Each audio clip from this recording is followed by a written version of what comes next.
ನಮಸ್ಕಾರ. Comfort zone. ನಮ್ಮ brain ಯಾವಾಗಲೂ ನಮ್ಮನ್ನ ಕಂಫರ್ಟ್ ಝೋನಲ್ಲಿ ಇಟ್ಕೊಬೇಕು ಅಂತ ಆಸೆ ಪಡ್ತಾ ಇರುತ್ತೆ. ಅದಕ್ಕೆ ರೀಸನ್ನು ನಾವು ಇವತ್ತು ಇರುವಂಥ ಲೈಫ್ ಸ್ಟೈಲು ನಮ್ಮ ತಾತಂದರು, ಅವ್ರ ತಾತಂದ್ರಿಗೆಲ್ಲ ಇರಲಿಲ್ಲ. ಆವಾಗ ಒಂದು 1000 ವರ್ಷಕ್ಕೆ ಹಿಂದೆ ಅವ್ರ ಈ ಥರ ಮನೆಗಳಲ್ಲಿ ಒಂದು ಸೆಕ್ಯೂರ್ ಆಗಿ ಭಯದಿಂದ ಇರಲಿಲ್ಲ. ಅವ್ರಿಗೆ ಯಾವಾಗಲೂ ಭಯ, ಯಾವ ಅನಿಮಲ್ ಬಂದ್ಬಿಟ್ಟು ನಮ್ಮನ್ನ ಹೊಡ್ಕೊಂಡು ಹೋಗ್ಬಿಡುತ್ತೋ, ನಮ್ಮನ್ನ ತಿಂದ್ಬಿಡುತ್ತೋ, ಅಥವಾ ಯಾವ ಒಂದು ನ್ಯಾಚುರಲ್ ಡಿಸಾಸ್ಟರ್ ಬಂದು ನಮ್ಮನ್ನ ಕುಂದಾಕ್ಬಿಡುತ್ತೋ ಅನ್ನೋ ಫಿಯರಲ್ಲೇ ಬಾಳ್ತಾ ಇದ್ರು ಅವಾಗ. ಅದು ನಮ್ಮಲ್ಲಿ ಆ DNA ಅಲ್ಲಿ ಸೇರ್ಕೊಂಡ್ಬಿಟ್ಟಿದೆ. ಹಾಗಾಗ್ಬಿಟ್ಟು ಆ ಬ್ರೈನು ಯಾವಾಗಲೂ ನಮ್ಮನ್ನ ಎರಡು ಕೆಲಸ ಮಾಡಬೇಕು. ಅದಕ್ಕೆ protect us from danger and avoid pain.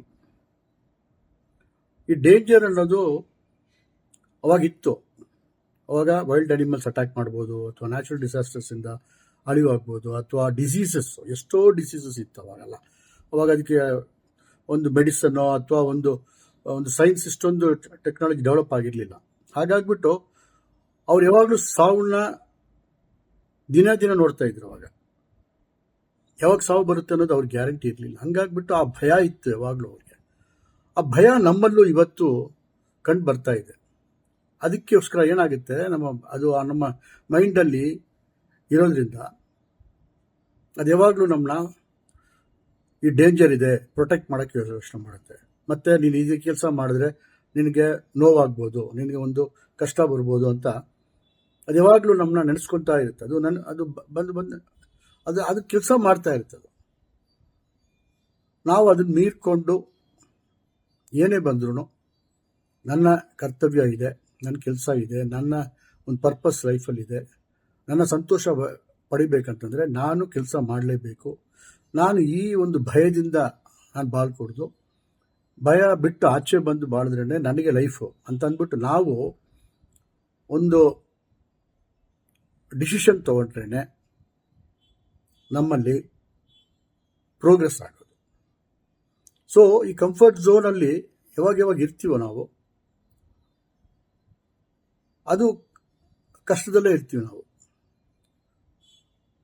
Day to day adjustment, day to day monthly to month adjustment ಮಾಡ್ಕೊಂಡು ಹೋಗ್ತಾ ಇರ್ತೀವಲ್ಲ. ಒಂದು ಪ್ರೋಗ್ರೆಸ್ಸು, ಒಂದು ನೆಕ್ಸ್ಟ್ ಲೆವೆಲ್ ಆಫ್ ಎಕ್ಸಿಸ್ಟೆನ್ಸ್ ಅಂತ ಹೇಳ್ತಾರಲ್ಲ, ಆ ಒಂದು ಎಕ್ಸಿಸ್ಟೆನ್ಸ್ಗೆ ಹೋಗೋಕ್ಕೆ ನಮ್ಗೆ ಕಷ್ಟ ಆಗ್ತಾ ಇರುತ್ತೆ. ಸೊ ನಾವು ಫಸ್ಟ್ ಏನು ಅರ್ಥ ಮಾಡ್ಕೊಬೇಕು ಅಂದರೆ, ಇದು ನಮ್ಮ ಮೈಂಡ್ ಗೇಮು. ಇದು ಯಾವಾಗಲೂ ಈ ಕೆಲಸನೇ ಮಾಡ್ತಾ ಇರುತ್ತೆ. ಇದು ನಮ್ಮಲ್ಲಿ ಇದೆ. ಈ ಭಯ ಅನ್ನೋದು ಎಲ್ಲರಿಗೂ ಇದೆ, ಯಾರಿಗೂ ಇಲ್ಲದೆ ಇಲ್ಲ. ಅದನ್ನು ಮೀರ್ಕೊಂಡು ಬಾಳೋರು ನೆಕ್ಸ್ಟ್ ಲೆವೆಲ್ ಹೋಗ್ತಾರೆ, ಸಂತೋಷವಾಗಿರ್ತಾರೆ, ಅವ್ರ ಲೈಫಲ್ಲಿ ಸಕ್ಸಸ್ಫುಲ್ ಆಗಿರ್ತಾರೆ. ಅದನ್ನು ಭಯ ಪಟ್ಕೊಂಡೇ ಇರೋರು ಅದೇ ಸ್ಟೇಜಲ್ಲಿ ಇರ್ತಾರೆ, ನೆಕ್ಸ್ಟ್ ಸ್ಟೇಜ್ ಹೋಗೋಕ್ಕಾಗಲ್ಲ. ಹಂಗಾಗ್ಬಿಟ್ಟು ಅವರಲ್ಲಿ ಒಂದು ಕೊರತೆ, ಒಂದು ಗಿಲ್ಟಿ ಕಾನ್ಷಿಯಸ್ನೆಸ್ಸು, ಅಯ್ಯೋ ನಮ್ಮ ಕೈಯಲ್ಲಿ ಆಗ್ತಾ ಇಲ್ವಲ್ಲ, ಅವ್ರು ಹಂಗೆ ಆಗ್ತಾ ಇದ್ದಾರಲ್ಲ, ಹೀಗೆ ಆಗ್ತಾ ಇದ್ದಾರೆ, ನನ್ನ ಕೈಯಲ್ಲಿ ಆಗ್ತಾ ಇಲ್ವಲ್ಲ ಅನ್ನೋ ಒಂದು ಗಿಲ್ಟಿ ಕಾನ್ಷಿಯಸ್ನೆಸ್ ಬಂದ್ಬಿಡುತ್ತೆ. ಹಾಗಾಗಿ ನಾವು ಲೈಫ್ನ ಚಾಲೆಂಜ್ ಮಾಡಲೇಬೇಕಾಗುತ್ತೆ. ಹೇಗೆ ಒಂದು ವಾರಿಯರ್, ಅವ್ನು ಗೊತ್ತು ಸಾವು ಗ್ಯಾರಂಟಿ, ಅವನಿಗೆ ಯಾರು ಬೇಕಾದ್ರೂ ಕೊಂದಾಗ್ಬೋದು, ಇದ್ರೂ ಅವನು ಬ್ಯಾಟಲ್ ಫೀಲ್ಡ್ ಹೋಗ್ತಾನೆ. ಭಯ ಪಟ್ಕೊಂಡು ಅವನು ಬ್ಯಾಟಲ್ ಫೀಲ್ಡ್ ಹೋಗದೇ ಇರಲ್ಲ. ಅದೇ ಥರ we are warriors in life. ನಾವು ಲೈಫಲ್ಲಿ ವಾರಿಯರ್ ಆಗಿತ್ತು, ಏನೇ ಬಂದರೂ ಅದನ್ನು ಸಾಧಿಸ್ತೀವಿ. ಏನೇ ಬಂದರೂ ನಮ್ಮಲ್ಲಿ ಒಂದು ಆತ್ಮ ಇದೆ, ನಮ್ಮಲ್ಲಿ ಒಂದು ದೇವರಿದ್ದಾನೆ, ನಮ್ಮಲ್ಲಿ ಒಂದು ದೈವತ್ವ ಇದೆ. ಆ ದೈವತ್ವ ನಮ್ಮನ್ನ ಕಷ್ಟ ಕೊಡುತ್ತೆ, ಕಷ್ಟ ಕೊಟ್ಟು ಅದನ್ನು ಕಾಪಾಡುತ್ತೆ, ನಮ್ಮ ನಿಯತ್ತು ನಮ್ಗೆ ಕಾಪಾಡುತ್ತೆ, ನಾವು ಒಳ್ಳೆತನ ನಮ್ಗೆ ಕಾಪಾಡುತ್ತೆ ಅಂತ ನಾವು ಒಂದು ಭರವಸೆಯಿಂದ ನಾವು ಯಾವ ಕೆಲಸನೂ ಮಾಡಿದ್ರೆ, ಏನೇ ತಡೆಗಳು ಬಂದರೂ ಅದನ್ನು ಮೀರ್ಕೊಂಡು ನಾವು ಟ್ರೈ ಮಾಡ್ತಾ ಇರಬೇಕು. ಆವಾಗಲೇ ಲೈಫಲ್ಲಿ ಸಕ್ಸಸ್ ಆಗೋದು. ಭಯ ಪಟ್ಕೊಂಡೇ ಇರಬೇಕು ಲೈಫುಲ್ಲು. ಒಂದು ಲೆವೆಲ್ ಮೇಲೆ ಹೋಗೋಕ್ಕಾಗಲ್ಲ.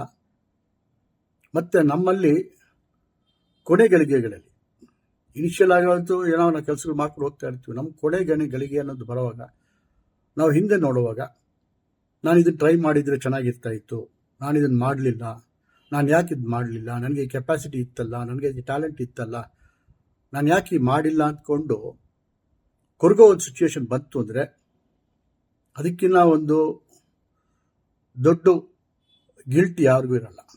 ಹಾಗಾಗ್ಬಿಟ್ಟು ಪ್ರಯತ್ನ ನಮ್ಮದು. Do your best and leave the rest to God ಅಂತ ಹೇಳ್ತಾರೆ. ನಿನ್ನ ಕೆಲಸ ನೀನು ಮಾಡು, ಮಿಕ್ಕಿದ್ದನ್ನು ದೇವ್ರಿಗೆ ಬಿಡು. ಅವನಿಗೆ ಗೊತ್ತು ಏನು ಮಾಡಬೇಕು, ಯಾವಾಗ ಕೊಡಬೇಕು, ಏನು ಮಾಡಬೇಕು ಅನ್ನೋದು ಅವನಿಗೆ ಗೊತ್ತು. ಅವನ ಒಂದು ಕರ್ತವ್ಯ. ನಮ್ಮ ಕೆಲಸ ನಾವು ಮಾಡಿದ್ರೆ ಅವ್ನು ಕೊಡಲೇಬೇಕು. ಅವ್ನು ಏಮಾರ್ಸೋಕ್ಕಾಗಲ್ಲ. ಯಾರು ಮನುಷ್ಯ ಏಮಾರಿಸ್ಬೋದು, ದೇವ್ರು ನಮ್ಗೆ ಏಮಾರಿಸಲ್ಲ. ಬಟ್ ನಾವು ಟೆಸ್ಟ್ ಮಾಡ್ತಾನೆ, ಅವನು ಟೆಸ್ಟ್ ಮಾಡೇ ಮಾಡ್ತಾನೆ. ಆ ಟೆಸ್ಟ್ಗೆ ನಾವು ಎಕ್ಸಾಮ್ ಪಾಸ್ ಆಗೋ ಥರ ಪಾಸ್ ಮಾಡಬೇಕು ನಾವು. ಆವಾಗಲೇ ನಮ್ಮ ಲೈಫಲ್ಲಿ ನಮಗೆ ಒಳ್ಳೆತನ ಆಗೋದು ಅಂತ ಹೇಳಿ ನನ್ನ ಈ ಚಿಕ್ಕ ಕಂಫರ್ಟ್ ಝೋನ್ ಇಂದ ಆಚೆ ಬಂದು ಸಂತೋಷವಾಗಿರೋಣ. ಏನೇ ಕಷ್ಟ ಬಂದರೂ ನಮ್ಮಲ್ಲಿ ಸಾಧಿಸೋಕ್ಕಾಗತ್ತೆ, ನಮ್ಮಲ್ಲಿ ಇದೆ, ನಮ್ಮಲ್ಲಿ ಆ ಒಂದು ದೈವತ್ವ ಇದೆ ಅಂತ ಅಂದ್ಕೊಂಡು ಬಾಳಿದ್ರೆ life is always going to be good and best ಅಂತ ಹೇಳಿ ನಮಸ್ಕಾರ. ನನ್ನ ಹೆಸರು ರಾಜ ಚುಕ್ಕಲಿಂಗಂ. ನಾನೊಂದು ಆಪ್ತರು, ಒಂದು ಎಂಟರ್ಪ್ರನರ್ ಕೋಚ್ ಅಂಡ್ ಎಂಟರ್ಪ್ರನರ್. ಧನ್ಯವಾದಗಳು. Thank you.